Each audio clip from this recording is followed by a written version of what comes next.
আনারস এবং দুধ একসাথে খেলে বিষক্রিয়া হয়ে মারা যেতে পারেন, এটি একটি সম্পূর্ণ ভুল ধারণা। অনেকের খুব কমন একটি প্রশ্ন থাকে, আনারস এবং দুধ একসাথে খেলে কি হবে, অথবা এটা বিষ জাতীয় কোনো কিছু হয়ে যাবে কিনা।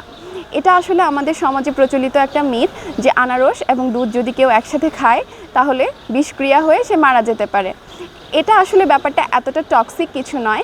আনারসে ব্রোমেলিন নামক একটা এনজাইম থাকে, যেটা একসাথে দুধের সাথে খেলে দুধটা অনেক সময় জমাট বেঁধে যেতে পারে বা কেটে যেতে পারে। এর ফলে অনেকের দেখা যায় পেটের মধ্যে কিছুটা অস্বস্তি ফিল হয়, অ্যাসিডিটি হয়, এ ধরনের সমস্যা হয়ে থাকে। তবে সবারই যে একই রকম সমস্যা হবে তাও কিন্তু নয়। তবে এই জিনিসটা একেবারেই ক্লিয়ার মনে রাখা উচিত আপনাদের যে আনারস এবং দুধ একসাথে খেলে বিষক্রিয়া হয়ে মারা যেতে পারেন, এটি একটি সম্পূর্ণ ভুল ধারণা, প্রচলিত মিথ আর কি। তাই আমি বলবো যাদের পেট কিছুটা সেনসিটিভ বা সহজে কোনো কিছু হজম হয় না বা হজমের সমস্যা লেগে থাকে, তারা আনারস এবং দুধ একসাথে খাওয়াটা এড়িয়ে চলবেন, কিছুটা সময় বিরতি দিয়ে খেতে পারেন।